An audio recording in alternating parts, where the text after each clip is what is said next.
Selamat datang di channel Rumi Topik. Ada baiknya sebelum mendengarkan, posisikan terlebih dahulu tubuh Anda dengan nyaman. Tenangkan perasaan Anda, santai, rileks, dan disertai dengan mengucapkan basmalah.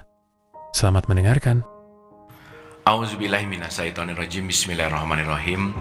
Rabbi a'udzubika min hamazati. Rabbi a'udzubika min sayatin wa a'udzubika rabbi ayahdurun. Rabbi shrahli sadri wa yassirli amri wahlul 'uqdatam min lisani yafqahu qawli. Assalamualaikum warahmatullahi wabarakatuh. Alhamdulillahirabbil alamin. Segala puja-puji milik Allah Subhanahu wa taala yang atas rahmat, karunia, kasih sayangnya. Salawat serta salam juga kita lupakan, kita sampaikan kepada seluruh nabi dan rasul, wabil khusus baginda besar kita Rasulullah Muhammad sallallahu, kepada para sahabat-sahabatnya, tabiin, pemuka-pemuka agama, wali-wali Allah, pejuang-pejuang bangsa, dan senantiasa sampai kepada kita sampai akhir zaman. Amin, amin ya Allah ya rabbal alamin. Oke. Seperti biasa sebelum kita mulai, ada baiknya kita hening dulu, santai dan rileks, senantiasa kita nggak terlalu terdistraksi tadi, betul, supaya kita bisa hadir utuh di sini saat ini, fokusnya tambah, presentnya hadir gitu ya, presentnya juga on gitu maksudnya, dan kita santai rileks sejenak, hening, kita membiarkan pendengaran kita mendengarkan yang dia mau. Kita fokus ke nafas aja, hanya bersaksi untuk menyaksikan apapun yang terjadi, tidak reaktif, tidak memberikan analisa. Kita hening seutuh-utuhnya, hening dipersilahkan.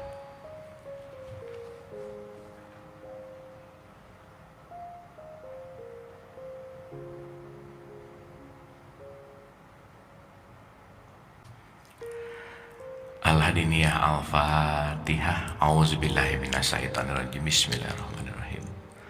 Alhamdulillahirabbil alamin, arrahmanirrahim, maliki yaumiddin. Iyyaka na'budu wa iyyaka nasta'in, ihdinas siratal mustaqim. Siratal ladzina an'amta 'alaihim ghairil maghdubi 'alaihim waladdallin. Amin, amin ya Allah ya rabbal alamin. Terima kasih. Bahas Ramadan tiap tahun ya, pikir-pikir ya, Bu ya. Pembahasannya Ramadan lagi gitu.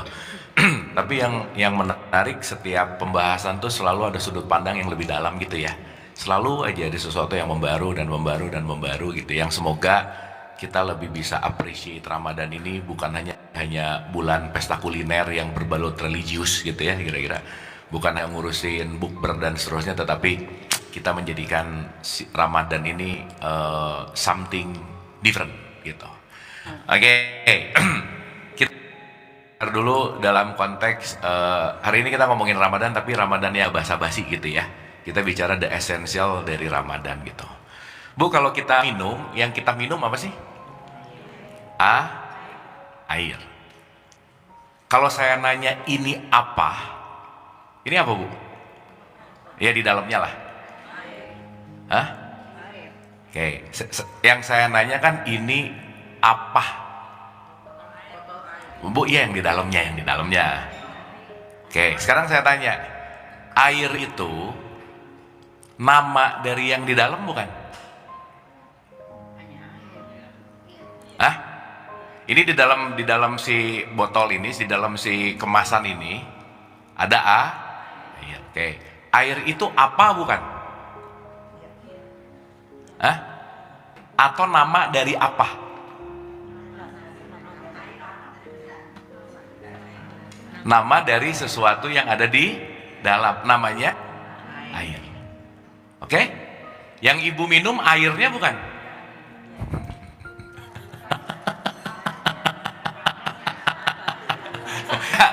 Ulang dulu ya, kita penting banget loh ngerti ini. Kalau ngomongin apa, berarti lagi nggak bicara namanya. Betul nggak? Jadi kalau ngomongin apa, lagi bicara tentang substance, lagi bicara tentang esensial. Kalau sekarang ibu bicara saya minum air, air itu nama dari sesuatu, betul nggak? Yang diminum bukan airnya kan?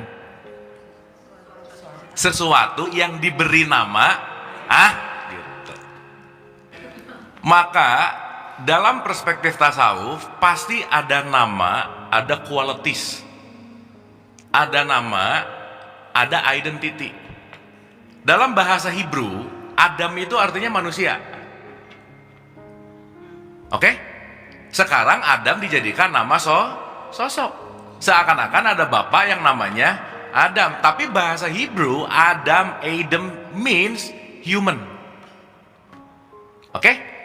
Berarti kalau Allah nama bukan?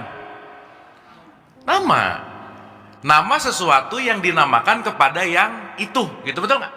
Nah, makanya sering disebut dia, sering disebut engkau, tapi sesuatu itu diberikan nama. Jadi yang ibu minum airnya bukan? Substan dari air. Sampai sini oke? Dapat? Nah, sekarang saya tanya, kebayang nggak? Udah yang di dalam ini dikasih nama air, dikasih merek Aqua lagi. Makin puyeng nggak? Sekarang udah karena terkenal kemana-mana Aqua 2, yang mau datang Amidis ke Le Mineral, nggak penting, karena mindset yang di dalam ini udah jadi namanya merek Aqua. Berarti makin kesini dengan nama, semakin jauh dari substance nggak kira-kira? Sip. Maka inti dari Ramadan adalah mengembalikan kamu kepada substance-nya gitu. Substance itulah yang disebut fitrah. Oke? Yang menghilangkan dahaga airnya bukan? Substance-nya. Sok ibu, air. Nggak bisa, nggak hilang. Betul? Berarti ini dinamakan air karena ada substance, dan kita bisa mengalami kehilangan haus karena ada experience, pengalaman. Sip ya? Berarti yang terpenting adalah ini bisa kita yakini setelah menjadi pengalaman. Kalau belum jadi pengalaman, meyakini nggak? Jadi meyakini dulu atau mengalami dulu? Sekarang yang kejadian banyak apa yang mana? Yakin tapi nggak ngalamin. Habis gitu rese sama keyakinan orang lain. Sip? Jadi saya mau nanya nih, mohon maaf ya. Kalau kita bicara dalam perspektif Islam, ini mungkin agak sedikit gimana kalimatnya, tapi tolong renungin baik-baik. Perspektif Islam tidak mengajarkan kita untuk percaya sama Tuhan. Betul? Aneh nggak? Sekali lagi. Rukun Islam nomor 1 apa, Bu? Aku bukan aku percaya loh. Betul nggak? Maka opening dari semuanya bukan aku percaya, tetapi aku bersaksi. Dapat? Dapatnya ini? Iya, sekarang kita aja dulu. Ini nih, Ibu saksikan nggak? Saksikan. Ini bisa diyakini sebagai penghilang dahaga ketika udah menyatu belum? Iya. Let's say ya, ini ibu-ibu belum tahu kalau ini tuh bisa menghilangkan dahaga, anggap begitu. Saya ngasih tahu ibu-ibu, ini namanya Aqua, bisa menghilangkan dahaga.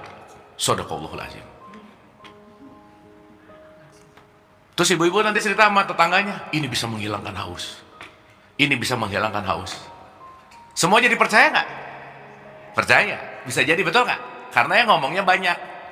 Tapi pertanyaannya, yang benar-benar mengalami ini banyak atau dikit kira-kira? Sedikit. Maka mau ngomongin Ramadan, mau ngomongin puasa, mau ngomongin apa, jangan-jangan yang nomor 1-nya kita belum lulus loh, Bu. Tentang bersaksi. Sampai sini oke? Sip ya? Kita bahas agak pusing-pusing dulu ya. Nah, supaya nanti dapat gitu. Kalau nggak pusing, nggak dapat. Karena kita rangsang dulu, kita mau. Karena begitu ibu berpikir, ibu lagi hadir di sini. Kalau saya nggak ngajak mikir, kepim lah, gancit lah, gitu pusing. Mikirin nanti gimana apa gitu. Makanya anchor untuk kita hadir utuh ke sini, saya banyak nanya. Supaya begitu belok dikit, balik lagi. Belok dikit, balik lagi. Udah ditanya aja bolak-balik mulu, apalagi nggak ditanya.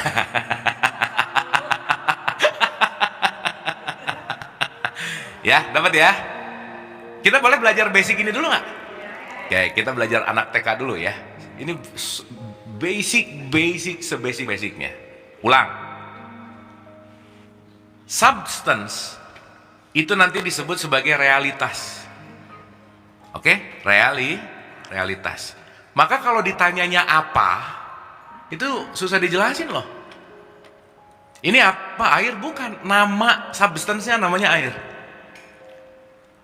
Karena itulah kenapa sesuatu yang apa nggak bisa enggak ketika kita bersaksi langsung. Sip, sampai sini? Oke, sampai sini? Nah, kita belajar simpel-simpel dulu.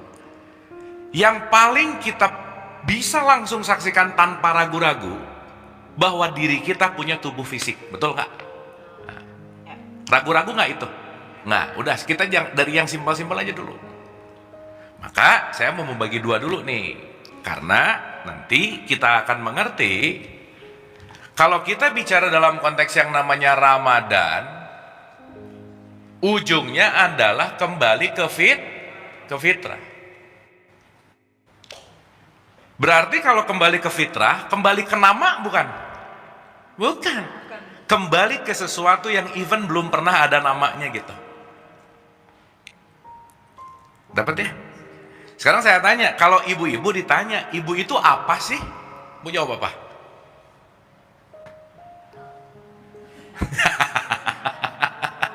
Gini. Kalau ada pertanyaan, ibu siapa? Jawab apa? Nama. Berarti kalau siapa itu kan si apa? Identitas. Si apaku, si apanya, si-nya itu akan menjadi nama. Maka kalau ditanya, kamu siapa? Abu. Abu itu si apa atau apa? Si. Sip. Nah sekarang saya tanya, apanya apa?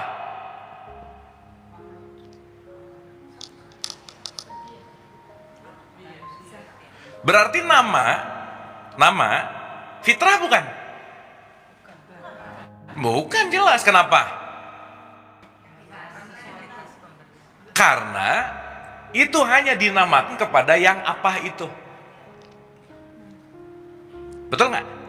Nah, apa ini paling gampang disebut diri. Paling gampang disebut aku. Maka innani anallah, ingatlah aku gitu. Simpel pakai bahasa dulu ya. Ini emang bahasa tuh memang penting untuk kita elaborasi lebih dalam ya. Ibu-ibu, for your information, kalau di Quran ada kata-kata Arabian, itu bukan ngomong bahasa Arab, bukan. Arabian itu artinya bahasa yang bisa diurai lebih dalam lagi gitu.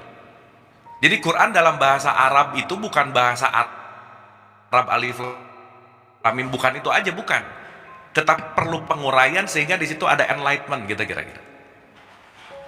Sip ya, bahasa kias termasuk di situ, bahasa perumpamaan termasuk di situ gitu. Ya, nah. Sampai sini oke? Oke. Berarti ada who am I, ada what am I, betul nggak? Nah. Oke, kalau who dia berbicara, salah satunya adalah nama. Misalkan, air itu nama dari apa yang kita sebut namanya air. Berarti semua yang jadi nama sebetulnya substansinya bukan? Bukan. Jadi jangan menyembah nama, tapi esensinya kayak. Contoh. Ketika menyebut Allah gitu. Allah itu nama bukan? Nama. Orang yang menyebut Allah yang bisa terkoneksi dengan Allah.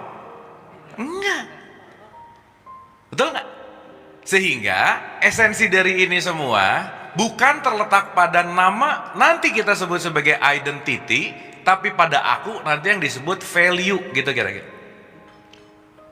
Nilai. Pertanyaan, Islam itu what atau who? Islam itu identity atau value? Kalau Quran ngomong inna dina indallahil Islam wa dina miman aslama. Ini Quran lagi ngomongin orangnya atau kualitasnya? Kualitasnya. Nah sekarang value-nya belum tentu Islam, tapi KTP-nya Islam. Ngerasa kualitasnya Islam lagi. Betul nggak? Sampai sini oke? Nah, sekarang kalau gitu, fitrah itu terletak pada si atau terletak pada apa? Apa udah jelas. Berarti Ramadan itu terletak pada si atau pada apa? Pada apa? Berarti Ramadan bukan hanya nama bulan gitu maksud saya.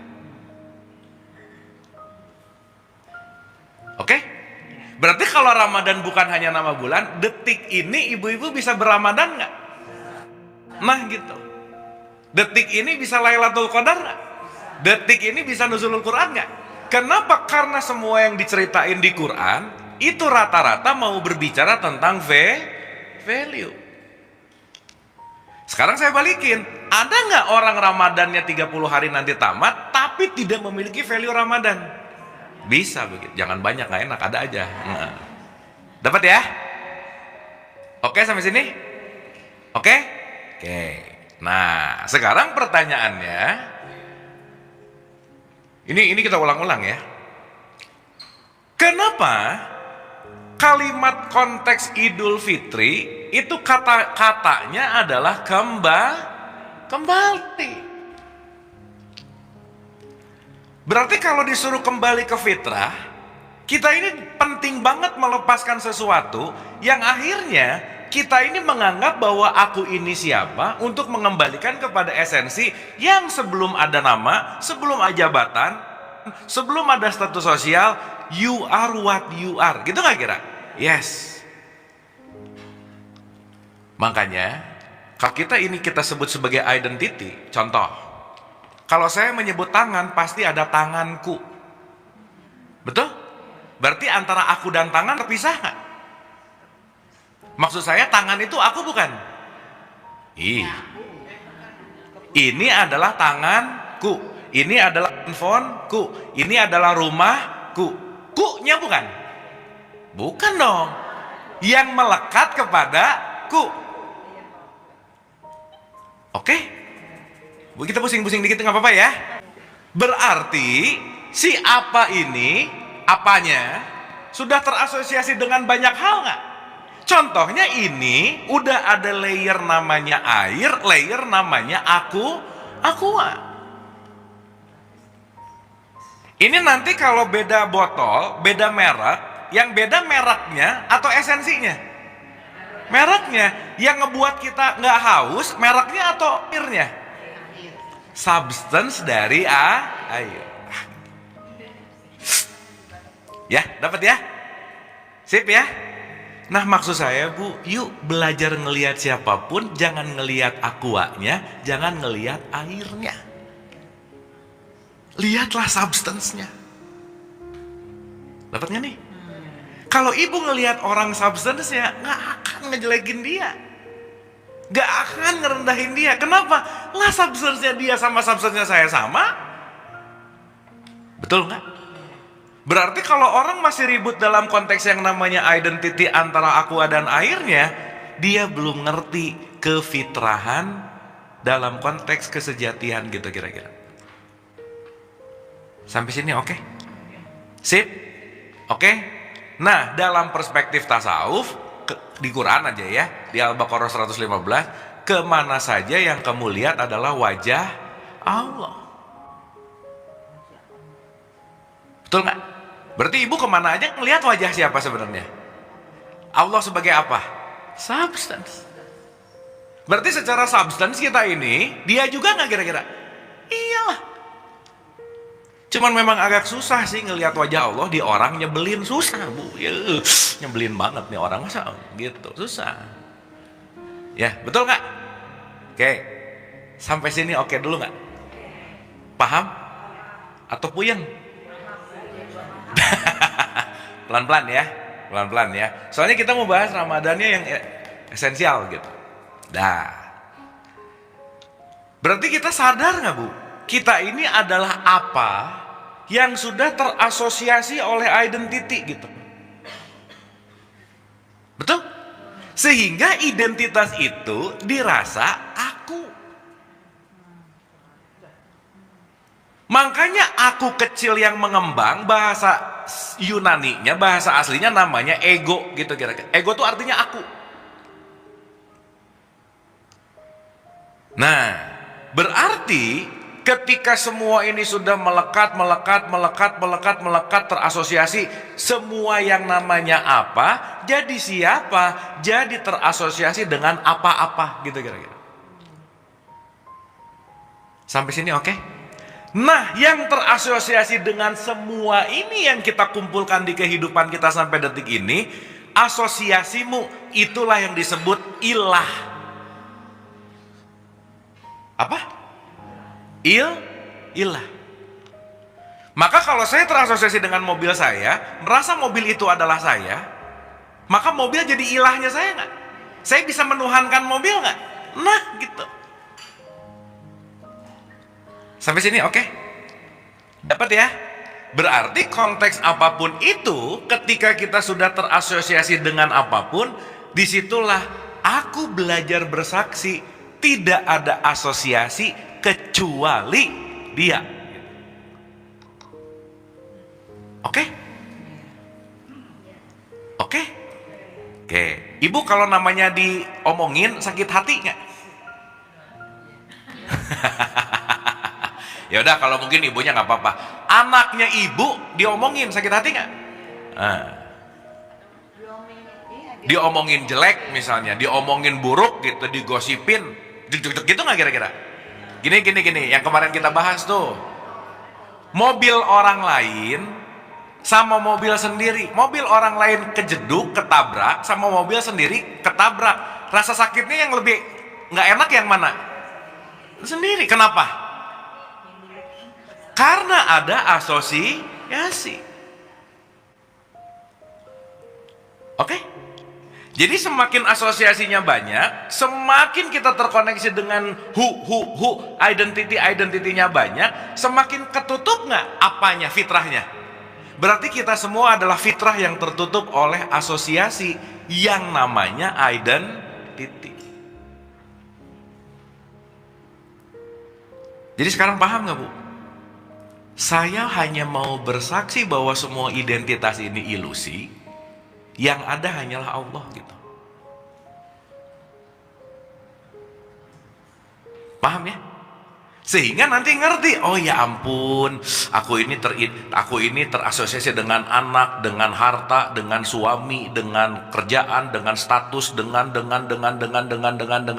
akhirnya dia kehilangan jati dirinya.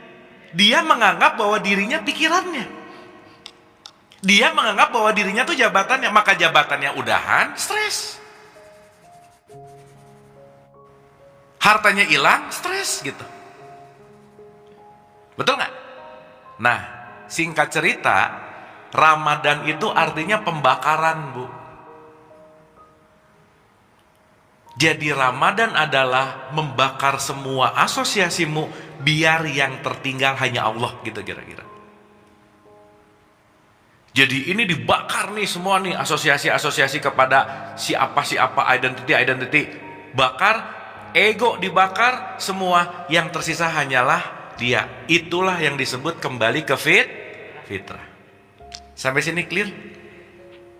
Dapat? Paham ya? Oke, berarti pertanyaan saya, selama orang hidup, selama itu juga dia mengasosiasikan dengan selain dirinya nggak kira-kira? Iya. Maka kalau kita bicara dalam konteks ini, berarti sampai detik ini yang terasosiasi dengan fitrah banyak nggak Bu? Banyak. Penting untuk dilepasin nggak? Penting. Pelepasan itulah yang disebut Ramadan. Sampai sini clear? Dapat ya? Oke, jadi saya mau bagi dua dulu nih. Kalau bulan Ramadan itu identitas atau value? Bulan Ramadan identitas, maka bulan Ramadan itu terjadi 30 hari. Tapi karena Ramadan ini adalah value, jadi berRamadan itu nggak ada urusan waktu, nggak ada. Sehingga at any time, at any moment, mau dimanapun, meramadankanlah dirimu. Ramadankanlah dirimu. Karena kenapa? Semakin kita tidak membakar ego, semakin ego yang menguasai kita, semakin pasti hidupnya nggak tenang aja. Udah pasti.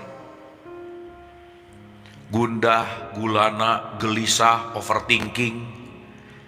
Di era teknologi yang makin maju sekarang, di era hingar-bingar dunia yang makin luar biasa, sorry to say, faktanya adalah banyak jiwa-jiwa yang kesepian, Bu. Lonely gitu. Dia nggak konten. Dia selalu ingin dipenuhi dari luar. Dia selalu ingin mencari dari luar. Dia selalu mencari validasi dari luar. Jadi kalau nggak dapat dari luar, kosong gitu kira-kira.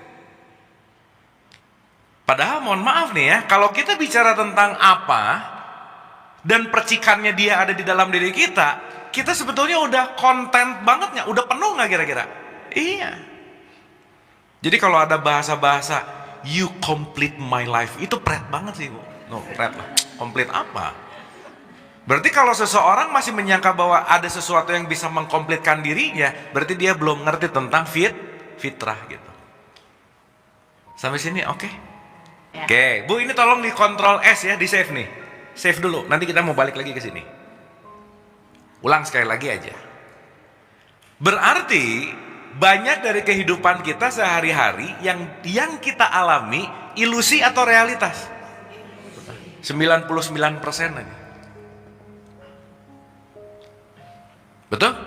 Jadi banyak orang hari ini bukan menjalani hidup, menjalani drama hidup, drama mulu hidupnya. Panggung sandiwara. Sehingga banyak orang yang ngomong, hidup aku menderita. Bukan, hidup tidak pernah menderita, tapi drama hidup yang dikasih makan tiap hari membuat kamu menderita gitu. Pertanyaannya, Bu, mau sampai kapan ngasih makan drama gitu aja? Mau sampai kapan kita mau ngasih makan ego? Mau sampai kapan kita mau menambah asosiasi ini semua? Tiap doa, ya Allah, matikanlah dalam keadaan husnul khotimah. Tapi tiap hari si asosiasinya ditambah mulu, ya nggak bisa lah.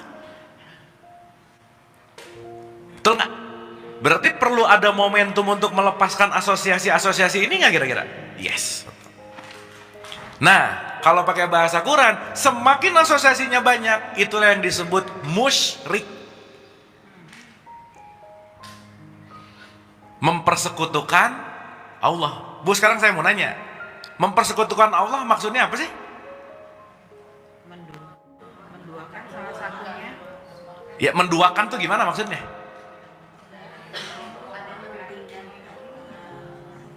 Hah?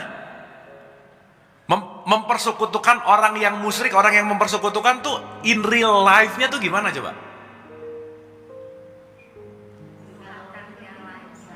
Menuhankan yang lain selain Allah. Itu kata lainnya. Ini saya nanyanya esensi kalau musyrik dalam keseharian tuh gimana sih? Kita kan suka ngomong kafir, musyrik, neraka gitu ya. Nggak, Bu, satu loh. Orang yang musyrik adalah orang yang lepas dari realitas hidup, udah gitu aja. Orang yang menolak kenyataan hidup. Berarti dia mempersekutukan realitas. Maunya gini, kejadiannya gitu. Ibu hidup ada masalah nggak? Apa masalahnya? Kemusyrikan barusan. Masalah kita semua cuma satu. Apa yang saya pengen enggak kejadian. Betul nggak? Terus selalu yang diinginkan itu yang pengen kejadian. Berarti keinginannya nggak mau ngalah dengan realitas gitu. Makanya kenapa di Quran ngomong 448 lah, 428 lah, banyak banget kalimatnya. Musyrik itu nggak akan diampuni. Kenapa? Sampai kamu sadar nerima realitas kamu akan menderita gitu loh, Bu. Betul nggak? Berarti salah satu hal yang membuat kita sulit kembali ke fitrah adalah aku tidak mau menerima kenyataan. kenyataan.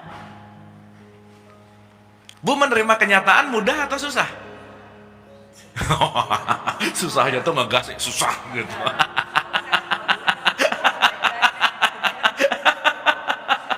Betul nggak? Iya. Sekarang saya tanya, apa yang membuat ibu-ibu susah menerima kenyataan? Apa? Ya, ini nih. Berarti kalau makin sini makin susah menerima kenyataan, itu bulan puasanya basa-basi namanya. Bu, Indonesia Ramadan udah lama belum? Lama, berapa puluh tahun sejak merdeka aja. Betul? Tapi korupsi gitu-gitu aja. Betul nggak? Berarti signifikansi ramanya Ramadan dengan tingkat korupsi, dengan tingkat toleransi dan seterusnya nggak sebanding lurus tuh, quote and quote ya. Artinya apa? Ya balik lagi yang tadi saya cerita, jangan-jangan yang kita lakukan pun dalam bentuk hanya membuat identitasku jadi aman. Kenapa puasa? Nggak enak sama tetangga, udah puasa aja. Itu menyelamatkan identitas nggak? Kenapa kamu gini? Aduh, kalau nggak kan nanti dikucilin. Jadi jangan-jangan, maaf nih ya, semua konteks yang namanya ritual yang dilakukan ujungnya adalah memperkuat identitas. Bu, ada nggak orang yang sholat pengen kelihatan solehah? Ada nggak? Jangan banyak sih, nggak enak. Ada aja ya, ada. Berarti dia melakukan itu hanya demi kekuatan sosial. Berarti yang dia dalam tanda petik agungkan identitasnya nggak? Iya. Jadi sorry to say, semakin identitas ini besar, membesar, semakin akan sulit untuk masuk kembali kepada fitrah. Oke Bu? Nah, saya langsung straight to the point. Gimana cara, anggap aja ya, kalau kita obesitas identitas, obesitas nih, berarti harus diturunin nggak?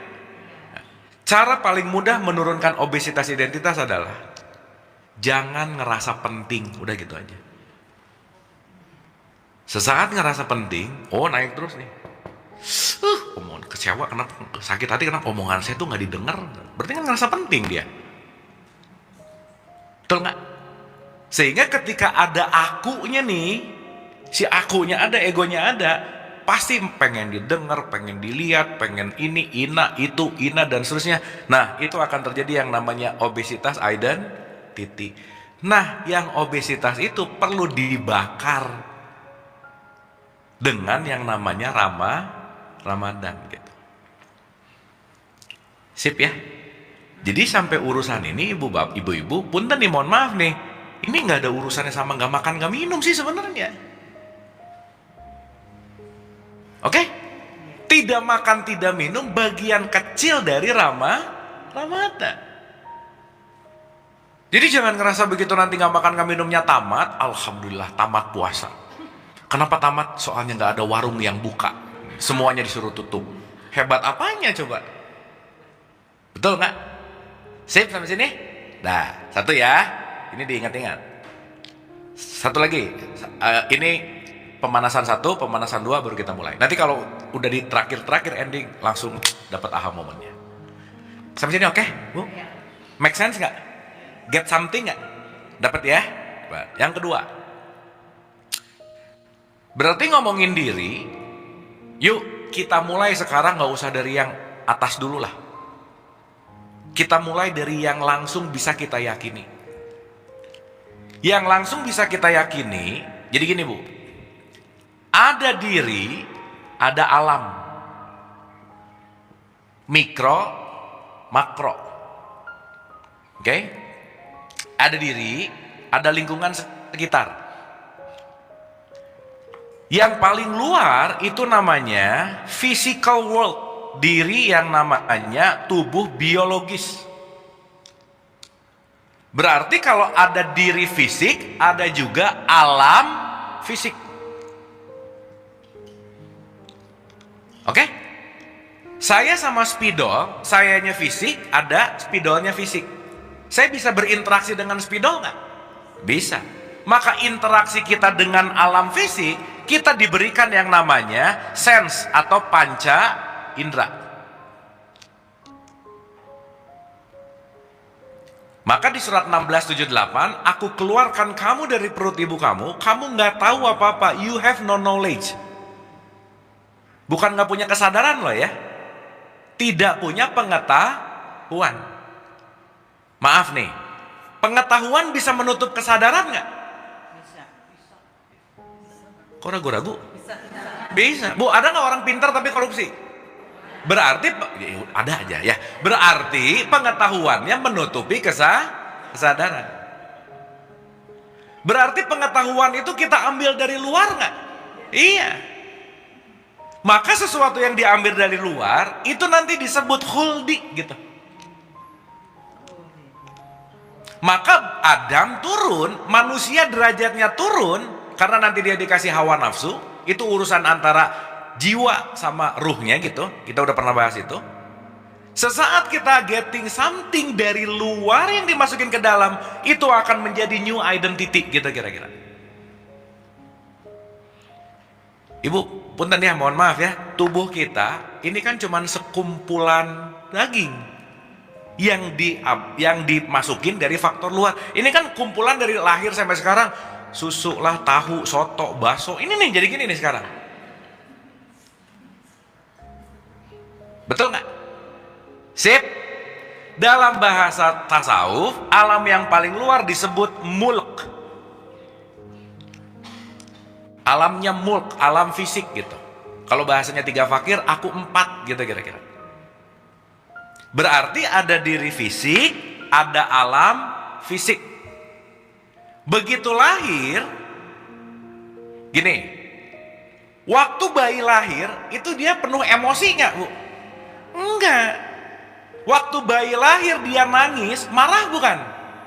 Enggak, kenapa? Karena begitu dia lahir, tubuh biologisnya lahir, yang berikutnya tubuh psikologisnya belum ada waktu itu. Jiwanya belum ada. Pikiran, perasaan, emosinya belum terbentuk gitu. Jadi waktu dia bayi nangis minta susu, sama begitu nanti dia nangis minta mainan begitu umur 5 tahun, beda nggak? Beda. Yang satu nangis alamiah, yang satu nangis karena sudah dipengaruhi oleh semua yang dimasukkan, diinstalkan ke dalam jiwa namanya. Oke? Berarti ada alam fisik, ada alam non fisik. Jadi kalau fisik ketemu fisik dari alamnya, non fisik berarti ada non fisik juga di sini. Alam non fisik secara alam namanya malakut gitu. Contoh, ibu bisa ngelihat tubuh seseorang, tapi bisa ngelihat perasaan seseorang nggak?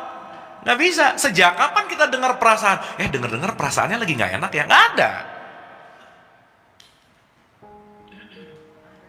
Betul nggak? Sehingga kalau kita mulai menyadari, oh I see, saya punya as a biological birth, saya punya as a psychological birth, berarti saya punya alam yang bukan hanya fisik, tapi melampaui fisik. Yang fisik ini namanya dunia, ingatlah ya, dunia ini ngomongin alam. Begitu masuk melewati dunia, ini namanya akhirat gitu kira-kira. Sampai sini oke? Berarti semakin ke dalam semakin esensi nggak? Yang di sini aqua, air, substance nanti terakhir. Contoh. Ibu-ibu sampai sini oke? Kenapa? Akhirat itu alam di dalam fisik. Apapun itu. Kemana? Pasti. Makanya membentuk dunia. Contoh ya. Contoh. Kita lahir tahu apa-apa atau nggak tahu apa-apa? Nggak tahu apa-apa. Diinstal sesuatu nggak? Ya. Toh.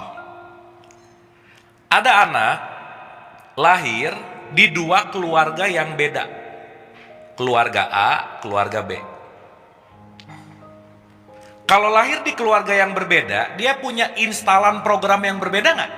Ya, let's say si anak A diinstal merah, si anak B diinstal hijau.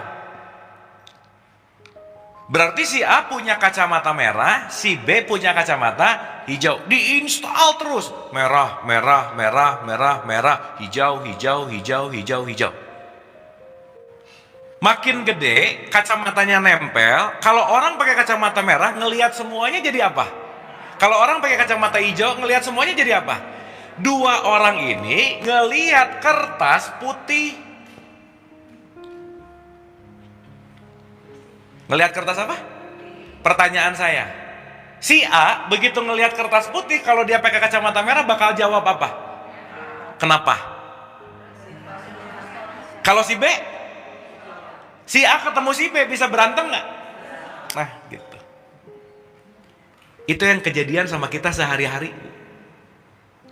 Kita berantem gara-gara kita pakai kacamata dan lupa lepas kacamata. Sok dilepas dulu kacamatanya sekarang. Nah, kacamata ini yang disebut dunia. Jadi kita seruangan ini dunianya sama atau beda? Kalau buminya? Hah? Gitu. Kita dalam satu ruangan yang sama, tapi memiliki sudut pandang yang Jadi kalau kita sekarang mau belajar harus gimana caranya? Lepas dulu kacamatanya, ininya dilepas nih. Kalau datang ke sini udah pakai kacamata tertentu, nggak bisa belajar gini, Bu. Makanya bahasa melepaskan kacamata sering disebut kosongkan gelas. Datanglah dengan keingintahuan, datanglah dengan ketidaktahuan. Karena seseorang yang terus merasa dirinya nggak tahu akan selalu dikasih tahu gitu. Sampai sini oke? Sampai sini oke? Sekarang saya tanya, si dunia ini membentuk makna nggak? Membentuk makna nggak? Iya, makna. Tetapi yang dilihat makna bukan? Bukan, ini fakta. Yang bikin hidup kita pusing makna atau fakta? Nah, gitu. Karena aku memaknai itu jelek, maka itu jadi jelek. Itunya jelek gak? Enggak. Karena itu hanyalah fakta. Oke gak ini? Ibu kalau sebel sama orang, sebel ke apanya sih?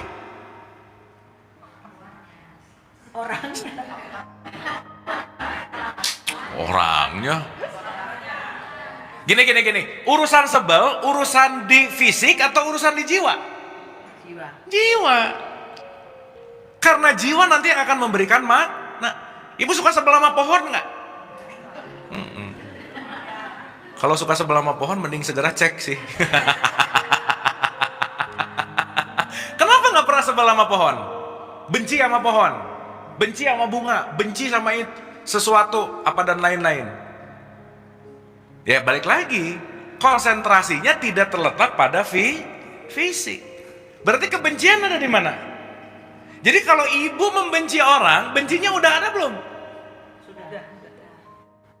Ih kok diem ya? Ibu kalau sebel sama orang, sebelnya udah ada belum? Berarti dia menyebabkan sebel atau mengingatkan sebel? Nah gitu. Tapi kalau lagi bertanduk mah boro-boro ingat sih, ya. Cit keluar tanduk langsung. Jadi harimau, wow. Ini sampai sini oke nggak? Oke? Dapat? Nah, sekarang saya tanya, pemaknaan ini berkaitan nggak sama semua yang terattach sama kita? Iya. Karena aku memaknai seorang ibu yang gimana banget, maka seharusnya, nah udah selesai.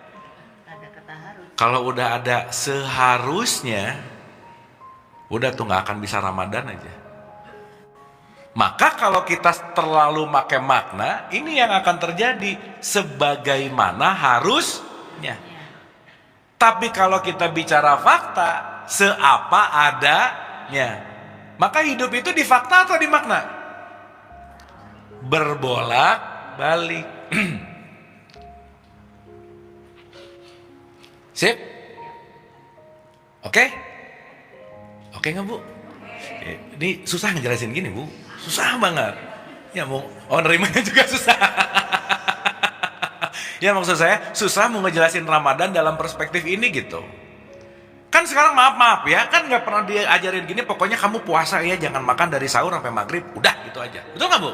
Iya, nggak apa-apa sih untuk awal-awal. Tapi kalau itu diulang-ulang tapi nggak masuk ke wilayah ini, akhirnya jadi apa? Kebiasaan. Bagus, tapi tidak menumbuhkan jiwa gitu. Nah nanti lebih dalam lagi kan di sini ada ruh gitu. Maka alam goib itu dalam, akhirat itu layer demi layer. Di pertengahan bahasa Arabnya namanya barzah. Jadi barzah apa? Ini jiwamu tuh barzah gitu. Pemikiran tuh barzah, perasaan tuh barzah gitu.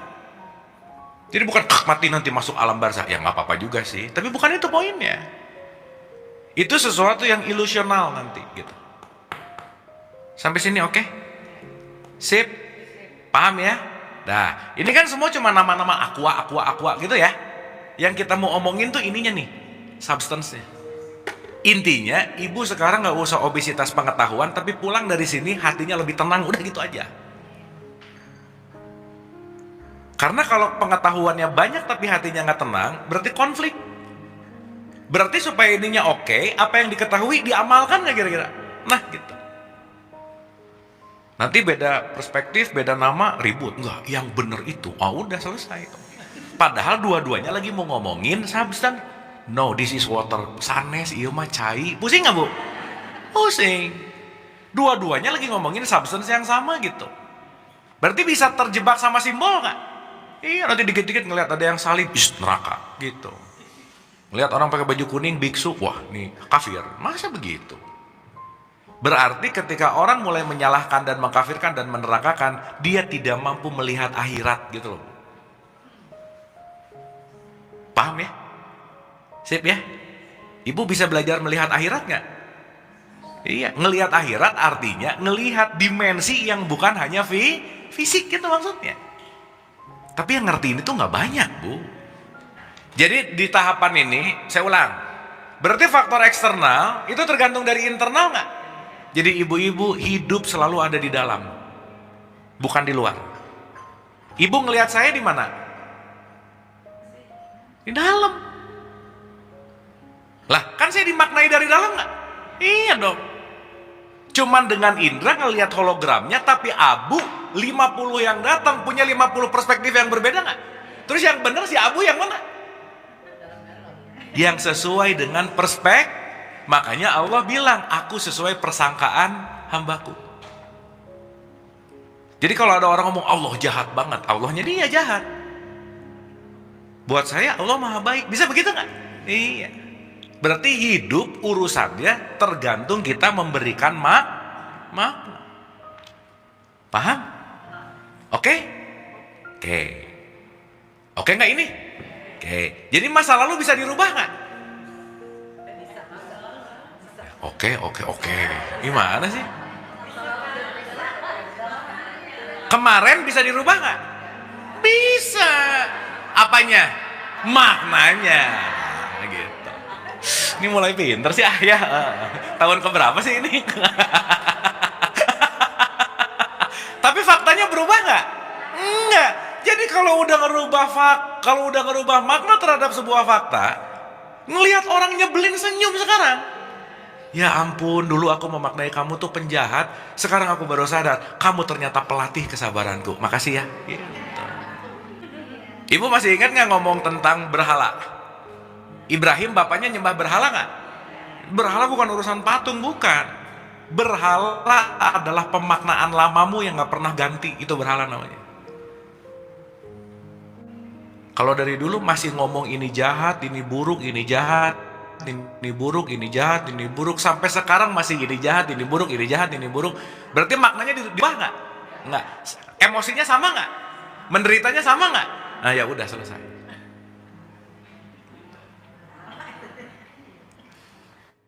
Sip. Itulah kenapa salah satunya Allah akan tampil ke kita kalau kita mewujudkan sifatnya.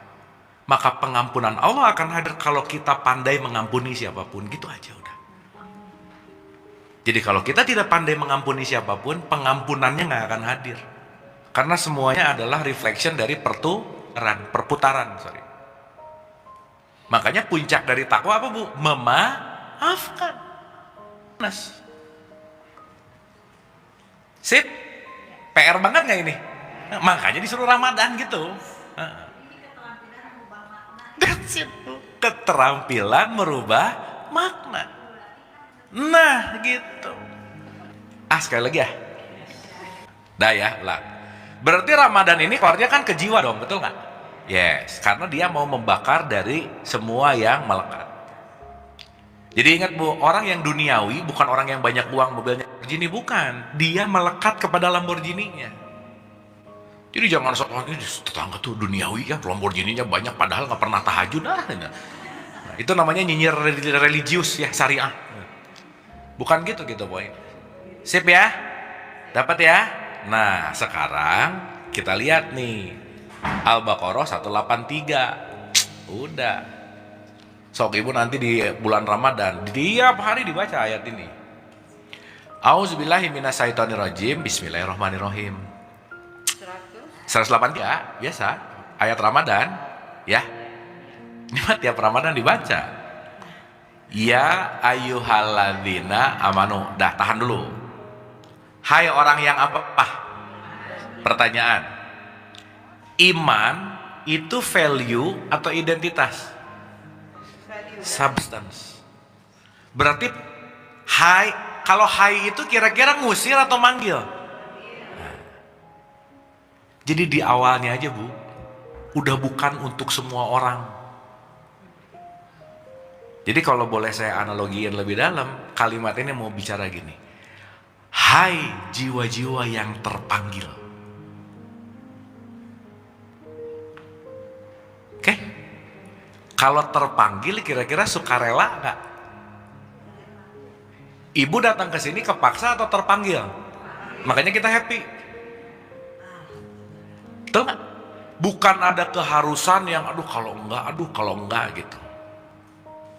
Karena semua datang ke sini atas keterpanggilannya, atas kerinduannya, atas semua yang semuanya nggak ada dorongan keharusan dan sesuatu yang ketakutan. Betul nggak, Bu?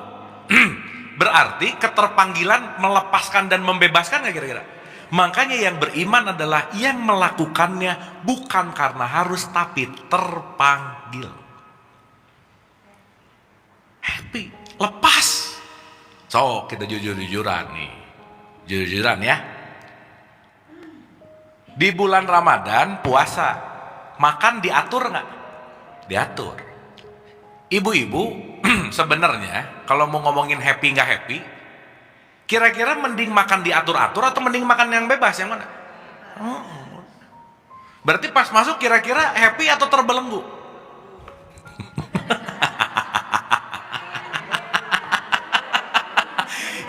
Kan tadi biasanya bebas. Terus sekarang waktu Ramadan diatur. Happy nggak? Yang bener tadi katanya enggak. Gimana sih? Jadi kadang orang tuh so religius, menyambut datangnya bulan Ramadan happy banget, depret banget, boro-boro happy dia mau diatur-atur kok gitu. Bener nggak ini? Nah kalau gitu saya balikin, nanti di ending Ramadan mau masuk Lebaran nih, Idul Fitri, happy nggak? Nah berarti nggak betah waktu di sini. Mau Ramadan, mau Lebaran, berarti nggak betah, pengen buru-buru. Sok ada yang ngitung lah, baru hari pertama, 29 hari lagi Lebaran. Sok lihat nanti pasti ada postingan gitu aja. 29 hari lagi Lebaran. Itu baru hari pertama loh. Ya berarti hari pertama aja udah nggak betah gitu. Tapi ngomongnya menyambut bulan suci Ramadan, gitu. Pret. Betul ya?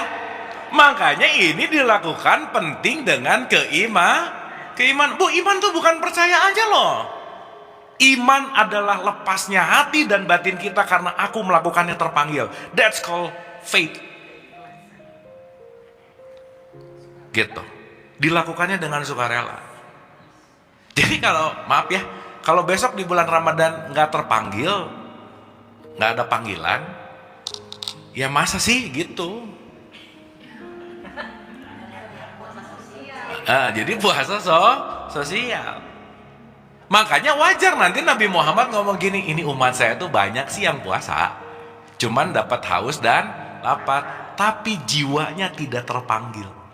Buktinya apa? Waktu Ramadan anak yatim diundang, sok ibu nanti ya, di bulan Ramadan ngundang anak yatim sold out bu, susah banget. Sok cobain. 1 Syawal mereka nganggur lagi. Berarti pada baik di bulan Ramadan. Di Ramadan tuh sedekah dermawan. 1 Syawal pelit lagi. Kan enggak gitu. Sip ya? Dapat ya? Nah. Paham ya? Paham. Hai orang-orang yang terpanggil, ada calling. Pertanyaan. Kenapa ada calling? Kenapa terpanggil? Kira-kira faktor yang membuat kita terpanggil apa? Pengetahuan, knowledge. Oh ini, oh itu. Sementara sekarang ngerjain sesuatu kadang-kadang knowledge-nya nggak tahu, pokoknya ikutan aja. Muter-muter, ikutan aja muter. Kenapa? Itu juga muter soalnya ikut aja gitu. Jadi latah. Ya, sehingga sekarang yang banyak kelihatan benar. Padahal kebenaran tidak ditentukan sama yang banyak, enggak. Ya dunia terbaliklah bahasa gampangnya. Oke? Ya ayyuhalladzina amanu, hai orang-orang beriman. Yang mana bu? Terpanggil. Lepas gitu bu. Jadi nggak makan nggak minum tuh nggak beban gitu. Ini begitu mau masuk, nah, gitu. Sok ibu lihat ya, nanti di bukber, waduh bu, itu di restoran di bukber 1 menit telat datang, wah semua jadi setan bu, yang keikat gitu. Wah udah aja, buka puasa jam-jam di jalan, wah bu udah chaos berat aja udah, sok nanti lihat. Sip ya, ya nggak apa-apa sih, itu juga kan sarana latihan by the way. Oke. Ya ayyuhalladzina amanu kutiba it's time. Makanya disebutin jadi wajib. Pertanyaan. Berarti Ramadan urusannya menumbuhkan jiwa nggak? Menumbuhkan jiwa berarti keterampilan makna lama untuk diganti nggak? Berarti nambah keterampilan nggak? Berarti sesuatu yang menumbuhkan jiwa menyenangkan atau tidak menyenangkan? Ulang. Dengerin dulu. Wajib nih, kaitannya sama jiwa. Jiwa mau tumbuh. Bertumbuh berarti melepaskan makna lah. Salah satunya memaafkan, melepaskan. Itu hal yang menyenangkan atau nggak menyenangkan? Enggak bu, enggak. Totally no.